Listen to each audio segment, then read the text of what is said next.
Rebonjour, cette fois-ci, les Seeker G1.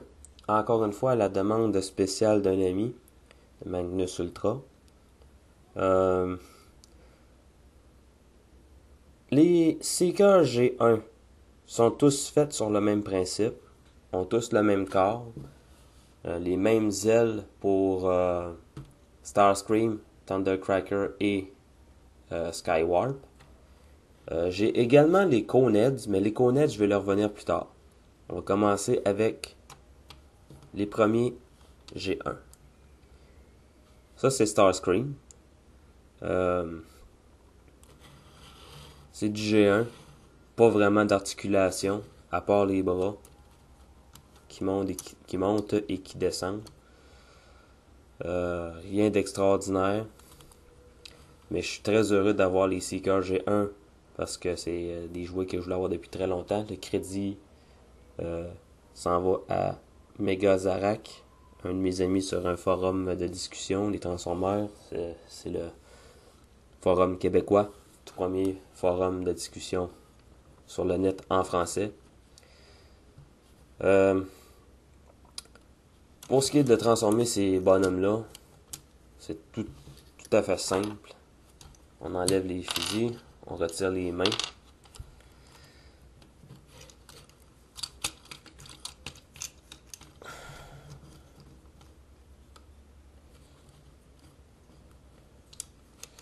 Ensuite, on rentre les bras à l'intérieur du corps, comme ça. On replace les ailes. On met les ailes à l'arrière comme ça.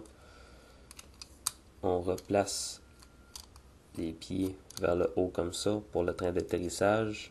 On a aussi le train d'atterrissage qui est vendu qui vient avec. À l'intérieur comme ça. Ensuite, on place les fusils sur les ailes et on a un magnifique F-15 Eagle. Bel avion, de belle taille, vraiment très belle, j'aime bien ça. S'expose aussi bien en jet qu'en robot. On a quand même un certain jour ici et ici, bien entendu. Mais bon, ça date de 84. Les jouets sont pas parfaits. Assez pour Starscream. Et une chose aussi, faut ajouter, le bout du nez de l'avion est en caoutchouc flexible. Donc, sans danger.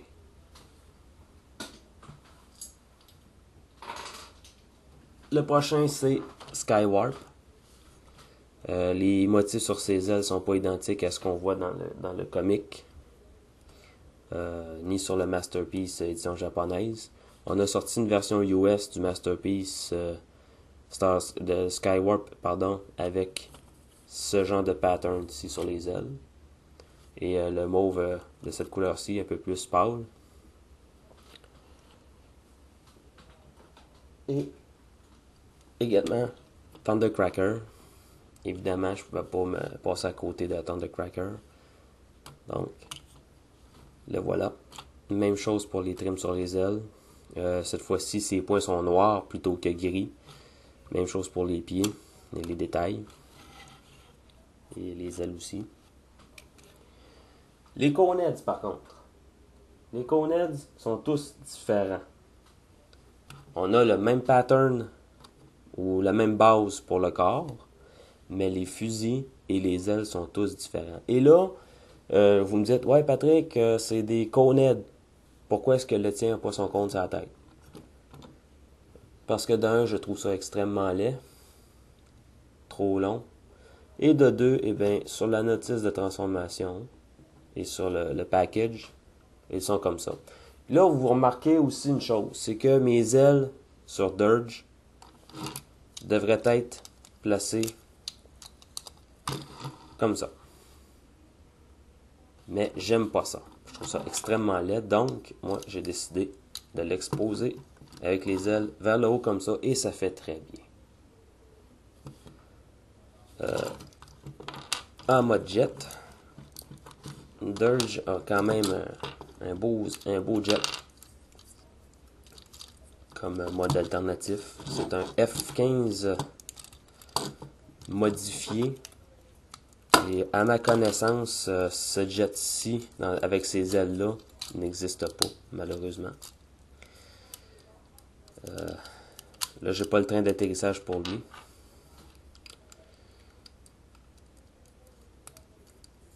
Et on remarque à quel point c'est un très beau jet, ça aussi. Même défaut, hein, on a les jours entre les ailes, le corps, les pieds, tout. Mais encore une fois, c'est déjà on a encore le nez en caoutchouc flexible. Le prochain sur la liste, c'est Ramjet. Et Ramjet aussi, je l'ai fait un peu à ma façon. Même chose, le cône n'est pas sur la tête. J'aime pas ça. Gros fusil sur les côtés, ça ressemble à des gros missiles. Les ailes, justement, devraient être comme ça. Les ailettes ne devraient pas être sur les pieds. Devraient être exposées comme ça. Encore une fois, j'aime pas ça. Je le mets les ailes vers le haut. En mode jet. Et là, vous entendez peut-être une porte claquer.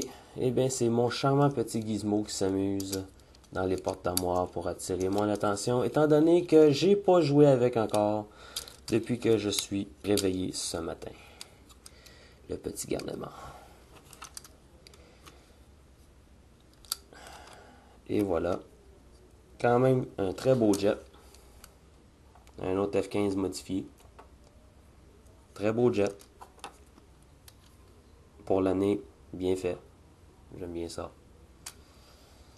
N'a pas été fait en Masterpiece encore. Je me demande si on va faire les Coneds en Masterpiece. C'est sûr et certain que si Trust sort en Masterpiece, je l'achète. Et Trust, le voici. Trust est incomplet à cause des canons que j'ai pas. J'attends encore après, mais je les ai pas. Même chose pour Trust. Les ailes devraient être... non, dans le cas de Trust, tout est bien. Tout est beau. Mon erreur. Trust, lui, c'est un avion qui peut décoller à la verticale. Chose qui existe, mais pas de ce style-ci, malheureusement. Et Trust est difficile à trouver, surtout complet. Si une personne peut mettre la main sur Trust complet, bonjour les dépenses. Et Trust est un avion qui a quand même une bonne envergure d'aile. Bien plaisant. Sur lui, par contre, les hélices ne tournent pas. Et chacun, si je ne m'abuse, chacun de mes Seekers, sauf Thundercracker et Starscream, ont un Rob Sign.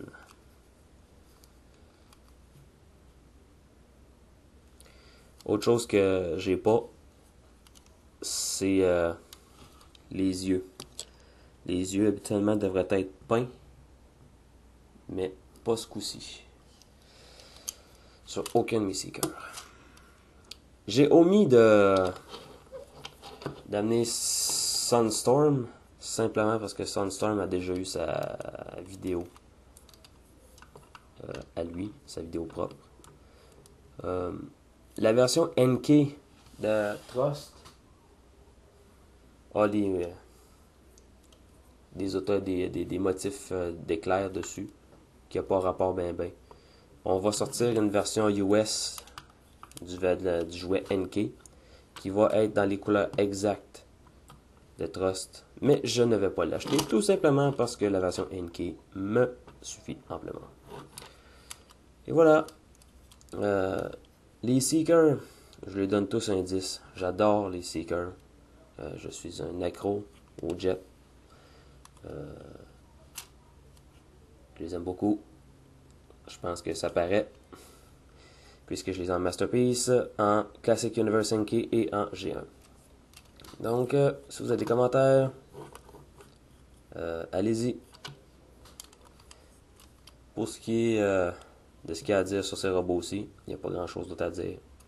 Si vous avez la chance de mettre la main sur ces jouets-ci, allez-y, n'hésitez pas. Un gros plus pour votre collection.